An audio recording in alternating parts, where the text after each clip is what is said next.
And welcome back to the Ohana cast. And today I'm here with our regulars, me, Matt, and Corey. But we have two new people. Is this the first time on the channel? Metz, you want to introduce yourself? Hey guys, I'm Matt Metzbauer. I go by Metzbauer for pretty much everything. I'm part of Team Ohana here. Just one of the guys playing with these fine fellas, and happy to be on the podcast first time. Do some drafting today and get into everything. He's got some special experience because he runs the Team Ohana Fantasy team. I do. That just started last week. 1-0, by the way. Let's go. All right, and then our other guest is R&B, and I guess you don't really need an introduction, but go ahead and talk about yourself. Yeah, what's up, guys? I'm R&B, aka Mr. Bald, Ryan Beaupre, however you really want to call me. I play competitive Lorcana for Labyrinth TCG. You know, might have a golden Mickey in my back pocket, and who knows? Goated. All right. Well, the first thing that we always do on the podcast is what we consider our game show the segment. It is a twist on F, Marry, Kill. It's cast, shift, erase. Tanya, do you mind pulling it up in the background there? Shout out to Tanya. She's in the background directing this time. Not going to talk. But she's working on the mat that's going to go up onto the team shop soon. So watch out for that. So the cast, shift, erase, the rules are to cast. You get to cast one thing, so you cast it as it is. So it plays in the game the way that it's always been and the way since it's been printed. Shift, you can shift it however you want to. Make it better, make it worse, make it broken, make it awful. Or you can erase a card. It has to go out of the game forever. It's no longer going to affect the game. It has been unprinted, if you will. You have to do one for each, and you can't break the rules or you get banned. So what we're going to do is I'm going to read some of the audience segments. As always, it's posted on Facebook with the link to the Discord, but we actually had 3 people offer their thoughts on the Facebook, so I'm going to actually share theirs first. The first person is Perry Going. He said he's going to cast Anna, shift the cow, and erase your welcome. Anna is underutilized in his opinion. He said the cow has a good effect, but the cost is a little high. He said shifting it is great, but paying 7 sucks. And then he said, I hate these shuffle back in your deck effects because there's so much card advantage and tempo. Does anybody have any thoughts on that take? Well, it's Anna. Yeah. I think does he want Clarabelle to be? Yeah, Clarabelle is so great because you get it at the end of your turn, so you get it that turn. So I like the cost. Body warrants the cost. And it's a 5/6. It's huge. Yeah, it's also like played in a blue deck, so it comes down like before 7 either way. Or it's played in a 7. purple deck, which like all your purple cards are super low cost, so you can like easily like shift this and then like spam out your purple cards. I disagree with this take that there's too many shuffle back cards because I think people are gonna eventually have this card deck in the meta, and we're gonna need cards like this to balance it out. So yeah, I'm definitely gonna end up shifting Anna, and I'm ready to do that. So all right, so our next person's a local player that we always see every week, Jenna. She's gonna cast Clarabelle, a well-designed character that rewards good deck building. Shift Anna wouldn't change too much here, except I like for the options to cost 1 ink instead. All these effects can be had for 1 ink and other cards, and the body is already underrated for 3. And then she says she's gonna erase your welcome. I think that this is a fine card and it's themed fairly well with the set, but paying 4 and letting your opponent draw 2 to eliminate a threat seems bad if you're not taking card advantage of that in other ways. Example, Clarabelle. Does anybody have any thoughts on that take? It's kind of difficult with which card to cut because I prefer Clarabelle myself, but the other 2 are kind of like situationally good. Yeah, them's the rules. You have to do one. I know. I'm just like it's difficult. That's why it's hard. yeah, I don't really have a take on that. Yeah, I mean, everyone's gonna. I think that like you're welcome or Clarabelle is probably gonna be the one that gets erased most often, unless people just straight up think Anna sucks. So I don't know. Mandy Fletcher's got a top fan badge, so we appreciate that. She said, "This is tough. I'm running all 3 in my deck right now, and they've all been helpful. Though it's gotten me out of a jam, I never like giving my opponent 2 cards, so erase your welcome." So all 3 people on the Facebook decided to erase your welcome. I still need to try using it on myself if the opportunity presents itself. Cast Clarabelle. She's perfection. End quote. Shift Anna, also a near perfect card. I wish she was inkable. She has such great synergy with the new Elsa. Does anybody have any thoughts on that take? No, I think just run it till we get to our opinions. Alrighty. Does anyone want to actually? Let's let R&B start. He's our guest. Do you wanna take the lead of this? Yeah, I'll start us off. So I'm definitely casting Clarabelle. I think that Clarabelle is like an exceptional card. I think it's an exceptional card design. It's got a great statted body, amazing effect. I'm shifting your welcome because, and this is going to be a really hot take, but I'm greedy. I actually want to downshift your welcome into a 3-drop, draw 1 card, but it can only target your things. Just because I want the ability to use Ursula to double sing.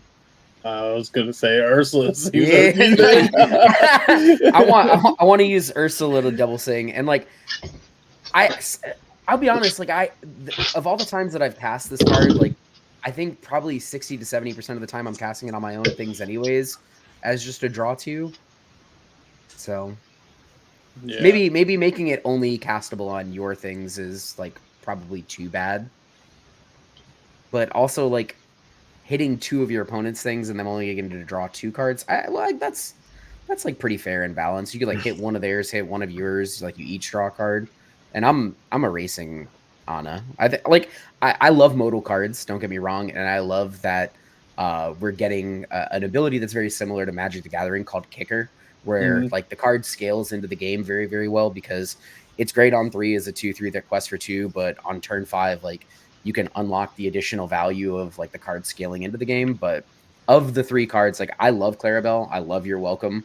Like Anna's the one, like she's okay, she's like cute, she's neat, but like I'm not like racing to jam Anna's in my deck, and if I am, it's likely only exactly 1 copy. Whereas the other 2, I'm like Clarabelle's a 4 of.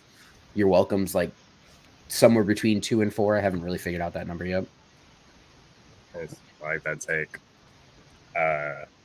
Matt, do you want to go next? Yeah. So I would also cast Clarabelle. I think the card's really fair. It gives green something it needs. I love that it's a big body that hits Maui back and it's just good for being large statted. I would shift Anna and give her your welcome's effect. So you could just pay 2 to do that. And then so I would just erase your welcome. Nice. Matt, do you want to go? Sure, I'm gonna be different because my favorite like Disney song is "You're Welcome" in like all of the, not just Moana, but all of the Disney universe. So I sing that all the time, just naturally throughout the day. So I'm gonna cast that card. I love me some Maui. I'm gonna shift Clarabelle, and I'm gonna pseudo nerf her, pseudo make her better. I'm gonna make her uninkable, but decrease her shift cost. So we're gonna have a 7-drop uninkable, but you can shift on 4. So if you can be in like green purple and dump your hand on 4, shift her in, that could be a huge play to refill your hand. And Anna, she's meh, so she's gone. Sounds good to me. And then Corey, go ahead. Yeah, I'm kind of in the same boat as what Mets just said. I was gonna cast your welcome. I think it's a super good card. I've always liked Yzma in purple. She's just not very good for like meta play. And I use your welcome all the time to shuffle back my rabbit. So I actually really like the card because drawing 3 is better than drawing 2. And then I would shift Clarabelle. Honestly, I would. Only thing, I wouldn't even change anything about her. I would just make her quest for 3. Because there's a lot of times in the green purple where I'm like, oh, I'm like getting close to closing out the game. I can shift this Clarabelle, get 2, or I can like cast this Ursula, and she quests for 3. So I'm like having that like conflict in that. I guess that certain deck is like the only real example for it. But if it could quest for 3 and have basically be a second Ursula in the deck would be like really crazy. And then I'd raise Anna. I think the card's super value, and I think like a lot of the times I find myself like putting like a one time one drops into a big body, and then playing Anna for the banish effect on a damage character. But other than that, I don't think I've ever used either of her other abilities, unless it was just like I was already so far ahead. I just discarded a card to maintain tempo. That was it. Thanks. I feel that too. Mine is gonna be. I'm gonna cast. You're welcome. Like Corey said, I'm a big fan of Yzma like effects. So when that got revealed in an Inkable song in green, I was like, "Let's go! That card's crazy." I'm gonna shift Anna. I'm gonna make her better. I like when we make the cards better for shifting. And when I'm gonna make it to what I thought she did when she first got revealed, and that's that I thought that you could pay 2 every turn, not just the turn that you played her to get one of the effects, which I thought was insane. I was like, oh, sick. We can just pay 2 every turn to banish a damage thing. Ping a thing, pay 2, banish it. Sick. But I guess that would be really good. And then don't want to. I really like that Clarabelle has been introduced as like a really good card in the game, but them's the rules, so she must be erased. Yeah, I just wanted Anna to be good. Yeah, no, I mean, she's like definitely had her place in decks so far, but I thought that she was like paid to every time you got one of those effects. I was like, this is crazy. Yeah, I think she's solid in like green, purple, and green steel, but it's just like there's so many other things I'd rather do on my turn 5 than playing Anna. So Right. It was fun in green, yellow. All right, next let's do last week's tournament report. So we attended the CCS 10K a couple weeks ago, or a lot of us did. Me, Corey, Tanya, Luca, Matt, and Zarek. He went. So that went pretty well, I would say. Luca made top cut again, made top 8. He was going to be here, so we're going to have to glaze him because he's not. So he did that with red purple back to back. Good for him. Our buddy Jonathan, that we spent a lot of time with on the weekend, also made top cut. So congratulations to him. And then Zarek, who was in the car as well, made top 4. So congratulations to him. I started off pretty hot and then pittered out after Hiram decided to leave me be and said it was no longer time to draw cards. So sometimes that happens. It is all good. I had a great time. I got the coolest thing on the planet done by the artist. Shout out Matthew Davies, W. Oh, it's disappearing, but it's beautiful. How'd you guys do, Matt, Corey? I ended up getting 17th place, just one spot out of the money. I played red blue. I thought I was prepared for pretty much everything, and then I ran into a gentleman that was literally playing set 4 red blue, and I just got out tempoed on that one. And then I played another red blue mirror that was he was playing Chicha, and I think Chicha is really good in the mirror. It's really good in certain matchups, but I was just on Tippo. I didn't think Chicha was like necessary for little deck, and it turned out it was just he also like I don't like making excuses. I probably could have played better, but everything all games he had turn 1 Popsicle, turn 2 Chicha, turn 3 Fishbone Quill, turn 4 Hiram, and I was like I can't beat perfection, so I did my best though, and then I rallied back. I played the next 5 of my next 6 rounds. I think there was 8 rounds, right? I played Amber still and got to eat that up pretty good. And then I played 1 round of blue green, which was also a pretty favorable matchup. I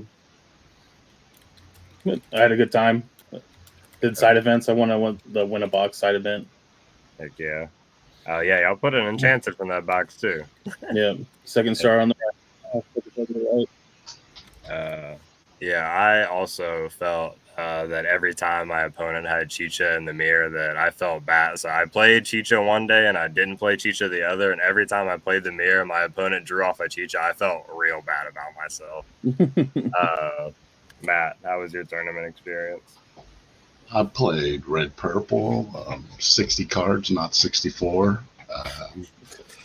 I went 5-3, lost to Amber Steel all 3 times. They were on the play. I lost 2-1, including to DeCandio, which was a fun experience to see him play 3 Naveens in the game and then see the list had 4 was cool to see.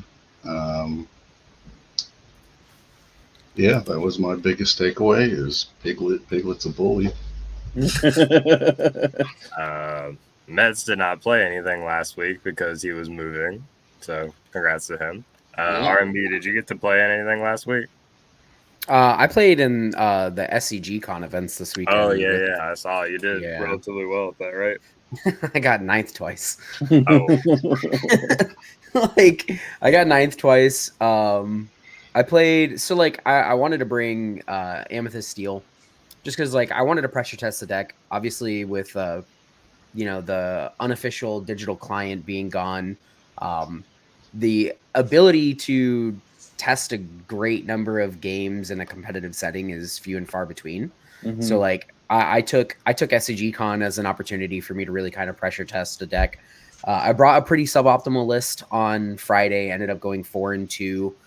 Kendall, no, I'm not. Burdette was one of my 2 losses, which he ended up going on to take first in that event. Saturday, I played in the 2K. Started off really hot, went 4-0. Ended up pairing into Kendall again. I 2-0'd him this time. Between like Friday's event and Saturday, we made some changes to the deck. Changed roughly about 12 cards. And started off really hot. Ended up losing like a really challenging match to Blue Steel. Of course, that's super fitting that like me of all You would people lose to loses. Blue Yeah, like it's like almost poetic justice. Like I put the deck down and like end up just getting stomped by Blue Steel.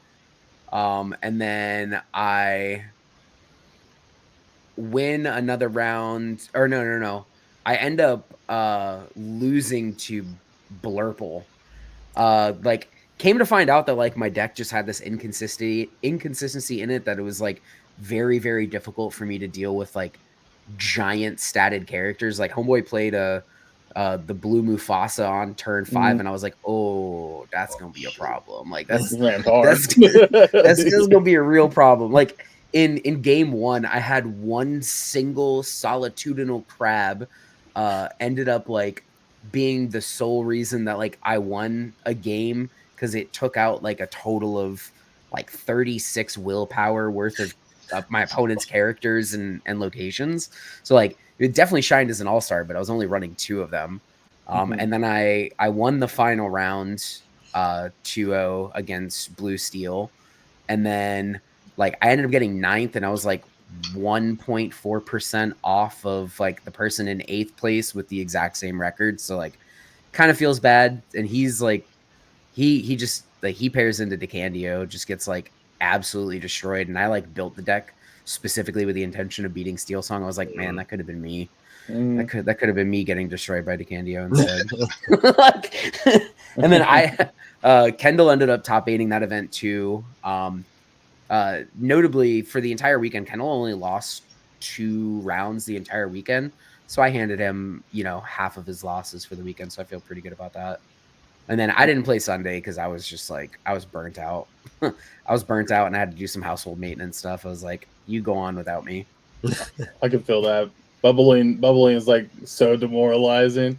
We also did an enchanted. Me and Matt and Luca did an enchanted tournament this weekend, and I switched to Amber still like last second, and ended up going 3-1 or 4-1, and then getting 5th to miss top 4, and I was like, no.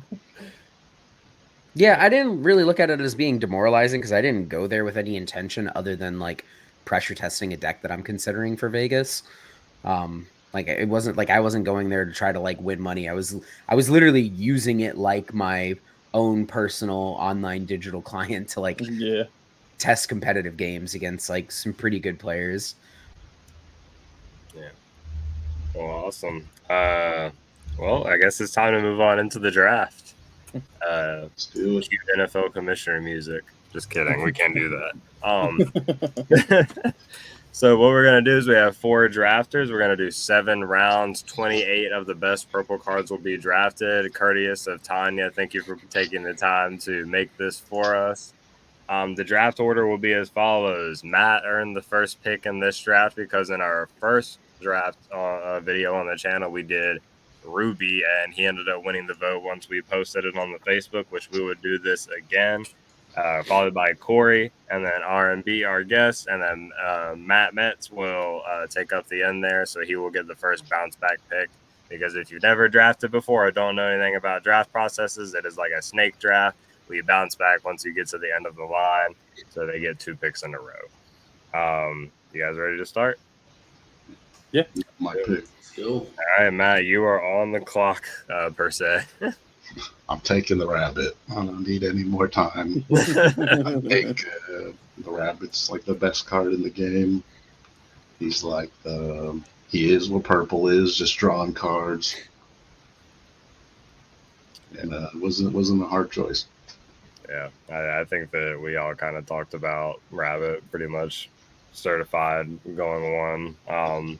Some people thought other things, so I was wondering what would happen if this was shuffled a little bit. Yeah, there's propaganda in the chat trying to. That's what I was saying. They were trying to That gaslight was us. definitely not me, was it? What? Yeah. Corey, what is your pick? First pick of the first round. I'm gonna go with Fox.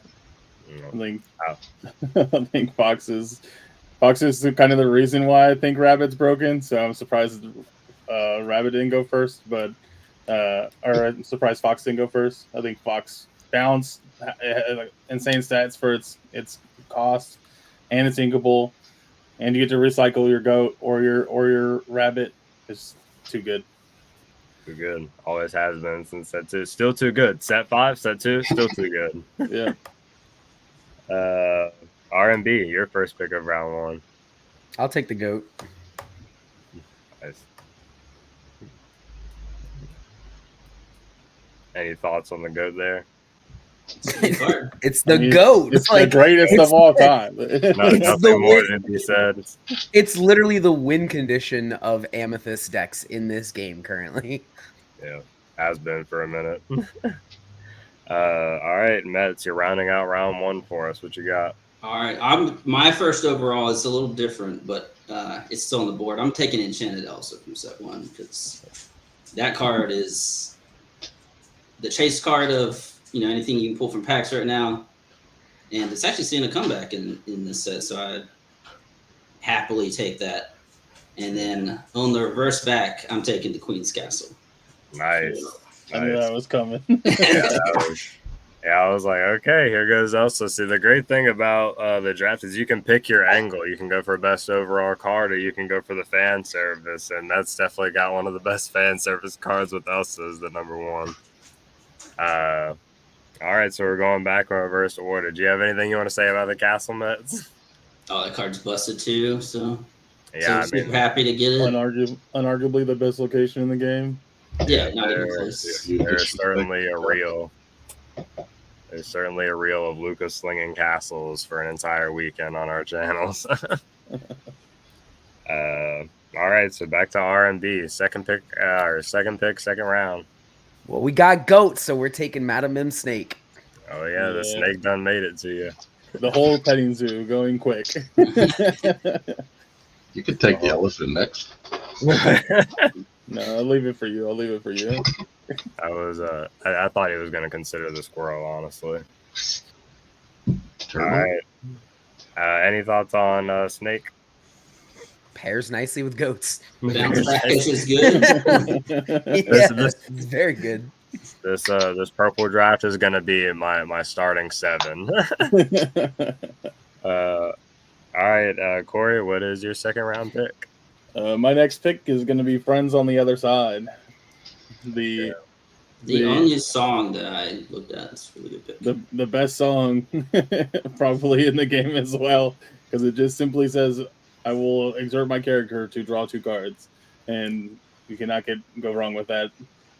Drawing cards is obviously Amethyst's trick, and this is the card that lets it do it the best. So Yeah, I think that the card really, or the purple cards from set 1 really like showed you, they set themselves apart, especially in the game's infancy when they were the only cards in the game that like replaced themselves.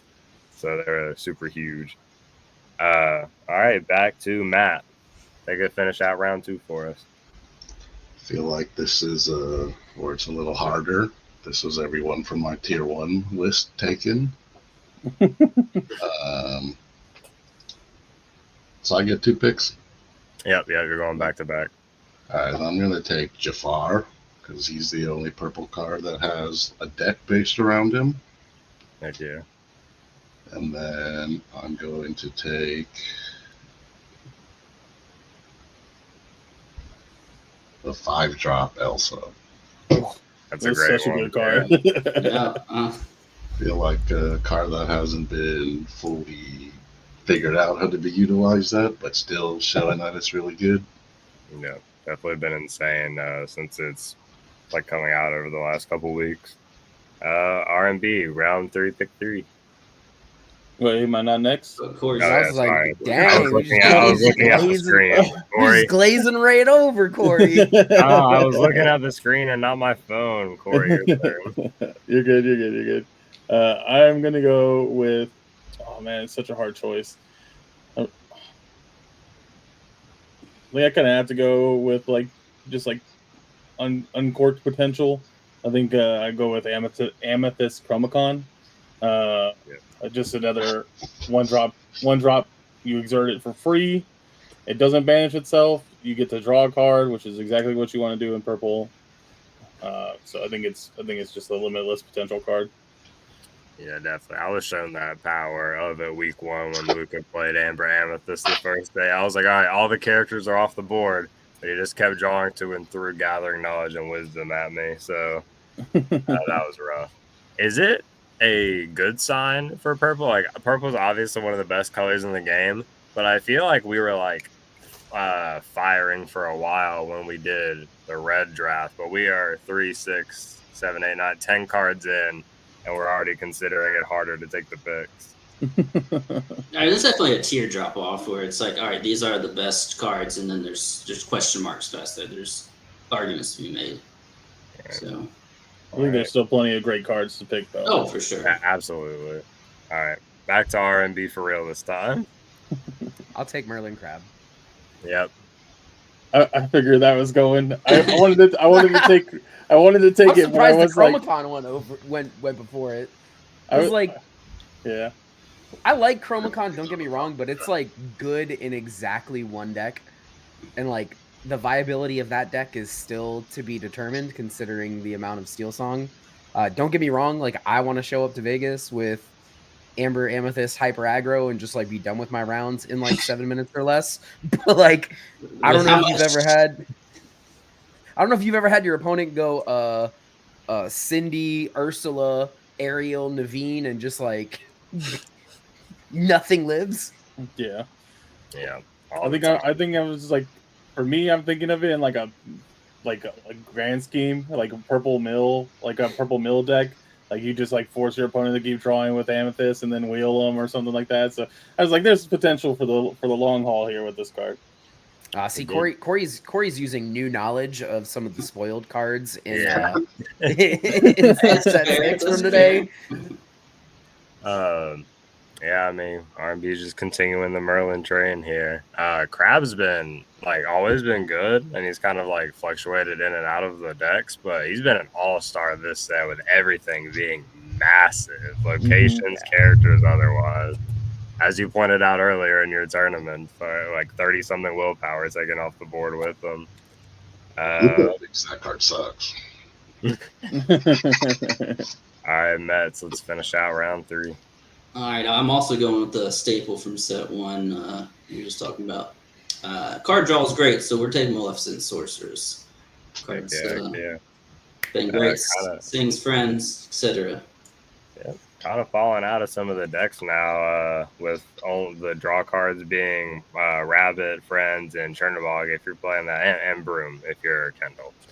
Friggin' Luca does not like Broom, so we never see that card in his deck. All right.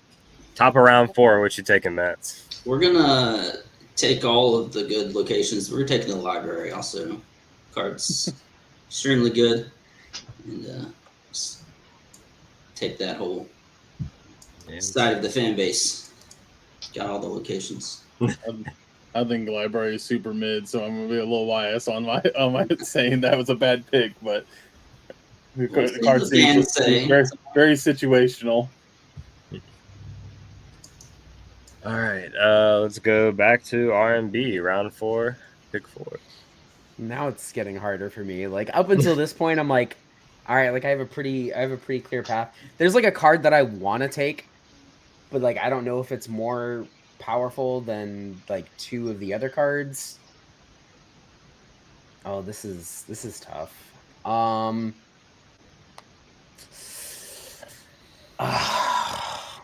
like just because I've played it and I've seen how good it is and I know how powerful it is. I'm gonna take the 1-drop Magic Broom. Nice. Thoughts on that card since the other 3 were so obvious? So, and I actually learned this playline specifically from Kendall, and it comes in like the later stages of the game. But having the ability to like play a library, play the broom, attach the broom to the library, then play a rabbit and draw 3 cards, I just felt like I had like the biggest brain in my life, and I'm over here like casting Ancestral Recall, and it just felt incredible. Oh yeah, that's pretty crazy. And like even like just on like turn 5, the ability to like, so here's like the 2 cards that are on parity with one another are obviously like Chernobog and Magic Broom, but like Chernobog has to live. It has to stick around, and then you have to be able to quest with it to get the card draw. Like I like Broom over Chernobog just because I can play the Broom from hand, then like play a rabbit, draw 2 cards. That's incredible. Yeah. W's sake, I like that reasoning. All right, we're going back up the list. Corey, what's your 4th round pick? I don't know. I'm torn between like my favorite card to abuse with like the bounce package, or like the new hotness. I'm gonna go with the 2-drop Pinocchio, talkative puppet. 2-drop on Inkable comes into play. You get to exert something, and then you loop it with Fox or with Snake, and it's just like I've lost games solely because my opponent opened Pinocchio and 2 Foxes, and my entire turns like 1 through 5 were just obliterated before I got to do anything with them. So I like that card for its abilities. I like that. All right, Matt, round out round 4 for us. I'm gonna take the 7-drop Ursula.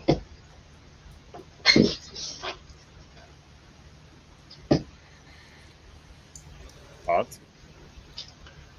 This is a card I thought was not very good when they revealed it, and then I quickly saw people using it to be really good, and then now with Song being a really strong deck, I think it's even better. And it has the green 2-drop Ursula is just such a great shift card or shift target for green purple that I think that it will always be a mainstay in that deck. I like that a lot. My next pick, I'm gonna take Chernobog's Followers. Chernobog's the first pick off of round 5. I wanted Followers before R&B picked, and I thought he was gonna convince Corey to pick it. I was like, oh no. I was torn. I was like, do I go Pinocchio, Followers, Cusco, Cogsworth? Like, there's so many good like cheap characters in purple.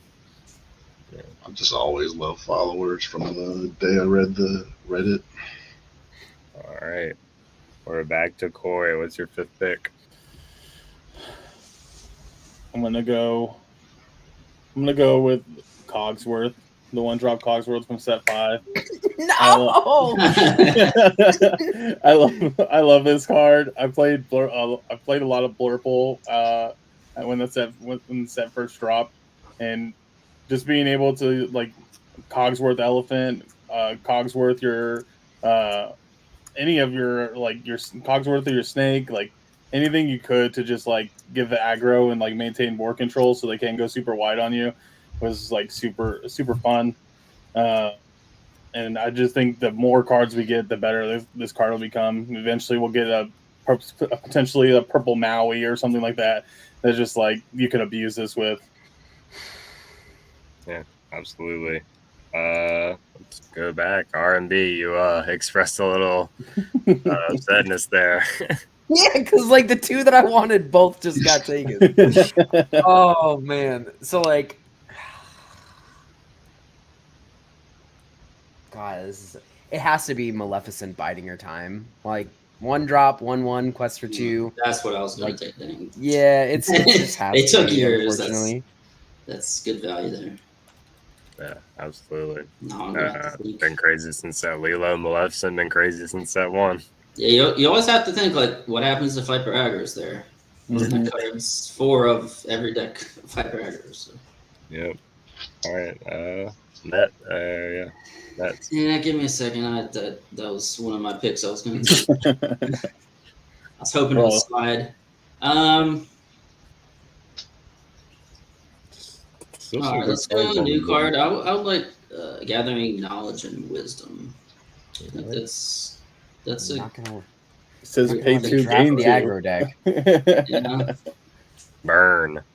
Yeah, aggro deck. It's kind of what I'm building. We've talked a lot about the bounce package. I mean, Purple Red's been the best deck or second in like every format, but aggro's still a thing. Like every new set that comes out, aggro just like is immediately like everybody's like this card is crazy for aggro, and then it just kind of like we cycle back off of aggro into other decks. Then Steel Song comes back and it's like actually your deck's no good. All right. On the turn, what do I think you guys are going to take? I guess I should get part of the bounce package. I'm going to take Madam Min Elephant. Surprised it fell this far. I'm not. Not That out. card sucks. It was the first card. So like I played exactly 2 elephants on Friday, and like by the time I was done with the event on Friday, I was like, this is the first card coming out of this deck.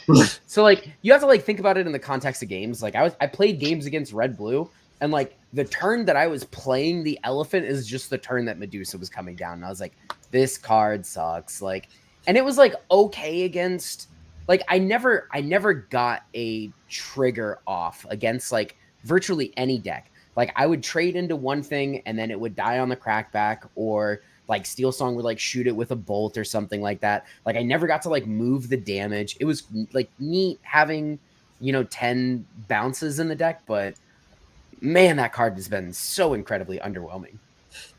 Yeah, that was my experience with the elephant and with steel, blue, and red. I just could never get that trigger off.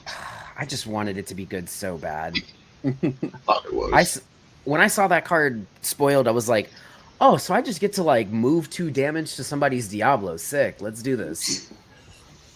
Yeah. All in Never all, your make it pick there. sucks, Mets. Yeah, that's what I'm getting. You got Elsa though, so you got a little fan favor on your side. Yeah. Yeah, it's all right. It balances out. R&B, back to you.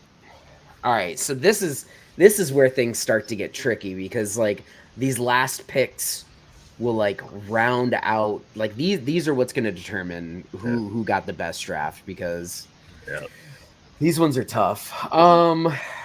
Where drafts are won or lost, yeah. like with Elephant.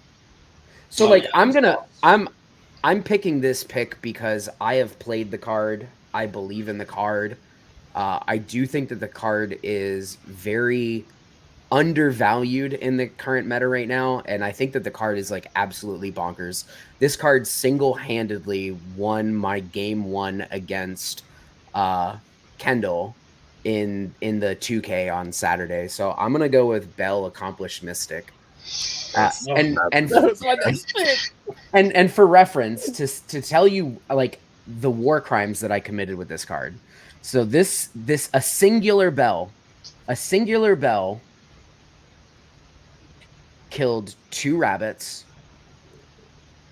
a goat, and a fox, and quested for 6 over the course of several turns, all because my opponent had a Maui in play that I intentionally kept alive and kept forcing to trade into like snakes and smees, so that I could just like, because they were top, like Kendall was top decking, so like I kept putting him in a position where like he would have to run the Maui in, so I could then bounce and replay the bell to like move the damage off the Maui to kill the one thing that he did play. Like, it was such a disgusting line that like I don't think like I've ever used more percentage of my brain before in a game of Lorcana.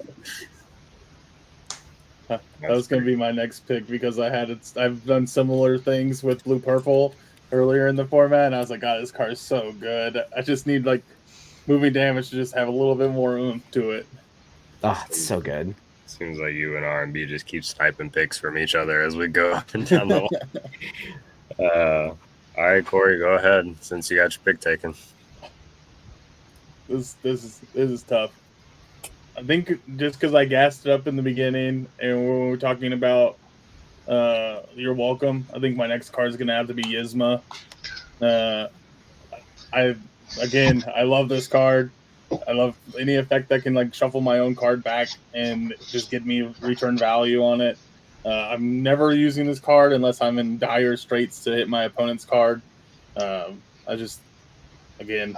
like You're Welcome for the purpose of recycling my cards and drawing cards, and Yzma's You're Welcome in purple. So yeah, I like that on a body that quests for several. So all right, Matt, let's round out round 6. My board's in shambles because my last 2 picks were Yzma Bell. But the only card I have left in this tier is the Cusco Llama, so he's got to be my pick. Just round it out with some easy draw. Like that, replaces itself. Cusco, one of the best characters. All right, round 7. This is the final round of the draft. This is where you have to make your final pick. This is where you're going to win or lose, guys. This is where the first pick gets decided for the next draft. Go ahead, Matt. I'm going to pander to the home team purple-red players and pick the Spellbook, a classic. Yes, sir. People that was my next. The red Not purple a good card players. now, but has probably won people many games. Yeah. I know it's won me many games. The red purple players are gonna be gassed that it like made it like took round 7 for it to get taken. All right. Corey, what's your final pick?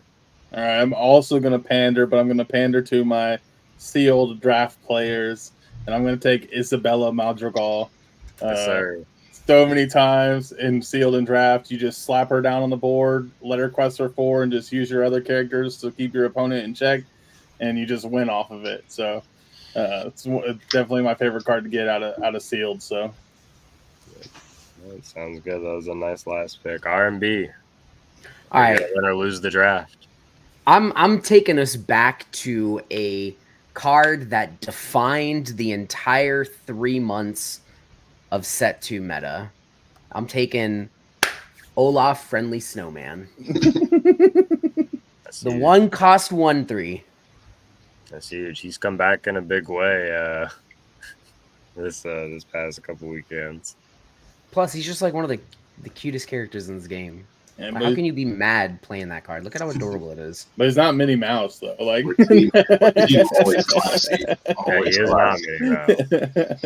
There's a big thing in this group. I know you couldn't take Minnie Mouse because we're not in the Ruby draft, but you're an op if you play Olaf over Minnie. Call me an op then, because I am one. So here's the other thing too.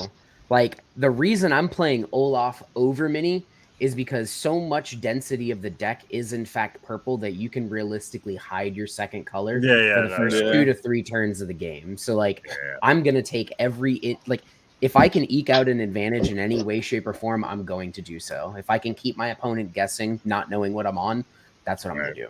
Absolutely. Definitely agree with that. But since it was for Luca, I was like, you have to play mini. Nobody's gonna think you're No one was ever wondering what he was playing when we sat down. All right, go ahead, Mets. Round out the draft for us. I don't know if I should pander also or like pick what I think's the best card. There's a couple options left here. There's no Voyage in this color. Yeah. I'm gonna Voyage is best value pick. Hate on it. I don't care. I'm gonna pick Enchanted Mickey Mouse Wayward Sorcerer for the Broom Brigade. The card is, another set 1 card that's been around forever. It's super pretty card. Yeah, and, start the way you finish with something pretty. Set 1 Enchanted. Got both purple ones. All right. Well, that was great. So now what we're going to do, everyone is going to have about a minute.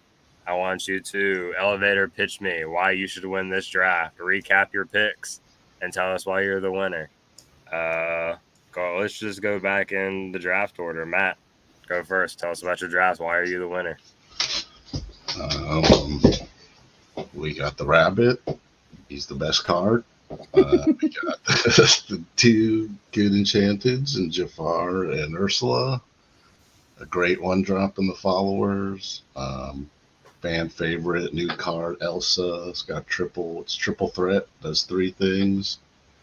The Llama is also just a classic. I'm sure he'll see play again.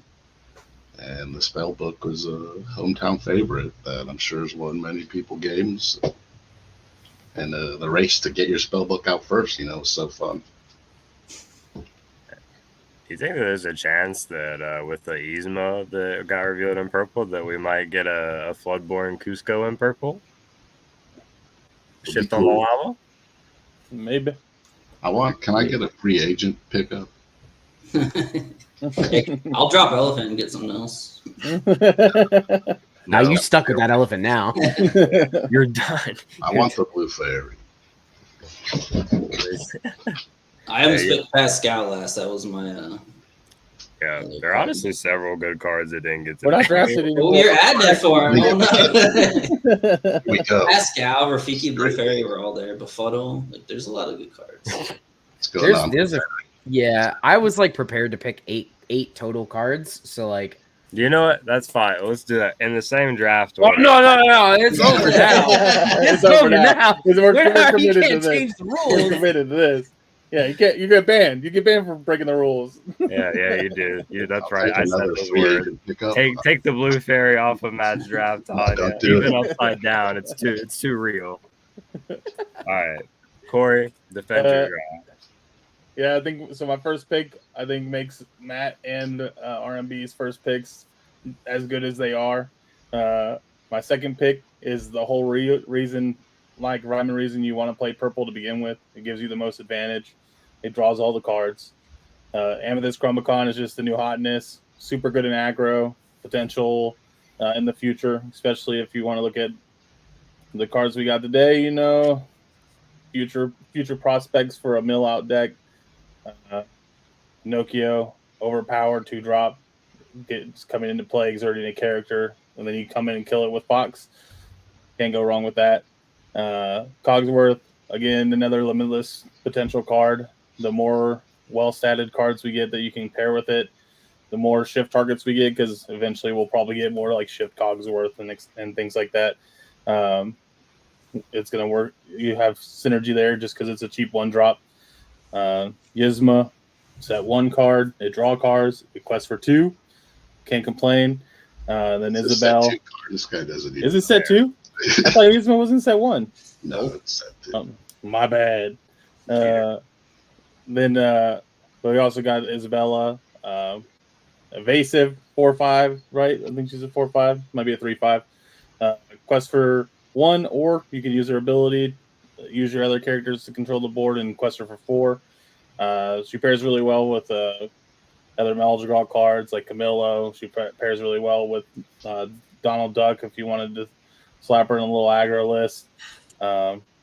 Even if you played her in red purple and you just use red cards to control the board and use her to get all your lore, she's basically a spellbook on legs. So Sounds good to me.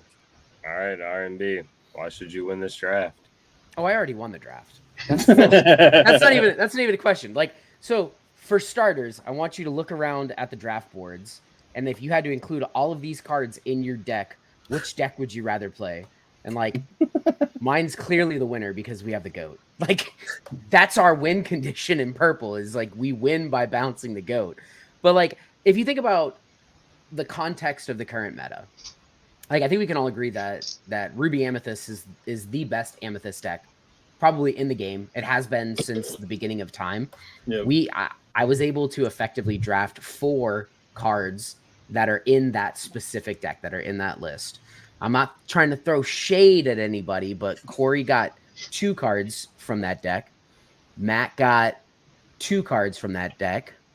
And Met's got 2 cards from that deck. So like 4 is greater than all of those numbers. Like, we got the goat, we got the snake, we got the crab to deal with your tower over there. We got the broom. We got a little aggro sauce with the Maleficent biding her time. We got the Bell Mystic for the cheeky, damage shifting, blow your opponent out of the water. And we got the cutest snowman in the game, Finn. And mic drop. All right. Mets, why should you win this draft? Elsa, mic drop. Done. Well, not because of elephant, but He said most expensive enchanted in the game. Best time I had in this game was when I lost in top 4 of a set championship, and then my prize pack had an Elsa in it, and I forgot that I lost. I thought I beat everybody else. I was like, you guys really lost. So it has that effect. What's that? You said you beat me in top 8. Oh, I did. You could have beat me, and you could have got that pack. And shout out to Corey, who poked the belly on the pack and said that's an Elsa in it, and it was freaking Elsa. Also, Queen's Castle is freaking busted, and we didn't go for all playability. That's not really. There's no parameters for this, so I just picked no parameters. None. Pick the best cards, whatever I want. So yeah. Elsa. You know what R&B's picks aren't doing though? Drawing cards. I got broom. I got one card, and you can play another character and draw a card. Yeah. Yeah, you're right. You guys did get all the draw. Ooh. Well, so whoever, we're gonna post this on Facebook after probably like 3-4 days after the video goes up, and then everyone's gonna get to vote. Whoever gets the vote for the best draft is going to get the first round pick in the next draft. And R&B, if you win, you can either give it to the next guest or you can give it to someone else who drafts. And I would ask you at that time. So thank you for joining us, R&B. Thank you guys for all playing. Please join the Discord. Follow us on Facebook, YouTube, all the normal socials. R&B, do you want to shout out Labyrinth socials? Yeah, Labyrinth has socials. Go find them. They're on everything. Yeah, we're literally everywhere. I'm at R_M_BX on Twitter. You can find me on Discord. Yeah, we're all over the place, man. Catch me at Vegas, catch me at Seattle, catch me at Continentals, catch me at Worlds. I'll be there. We're looking forward to seeing you in Vegas. I think you're going, right, Mets? Yeah, I'll be there. Yeah, pretty much everyone's gone. We're trying to convince Matt to go anyway and just send it. Like run side events all day. Or talk to somebody to get in. That's what I'm saying, man. It's going to be a good time regardless. I'm excited to go. Alrighty. Well, we appreciate it. Any last words from anybody? Real quick, what's the next color we're going to draft? Blue. So R&B can't be in that one. Oh. So rude. Are you guys all going to be in here in the next draft? Yeah. Whoever gets the first pick If it isn't exactly Fishbone Quill, you're wrong. That's definitely the most valuable card in blue. I'm not gonna lie. 100%. Like 100%. Yeah, who knows? Maybe we'll get an all-star draftee list this time. Maybe we'll get a couple of different faces in. Maybe you can reappear. It'll be a great time. The drafts are always fun. But yeah, we appreciate you stopping by. It was my pleasure. And if you ever need us, reach out.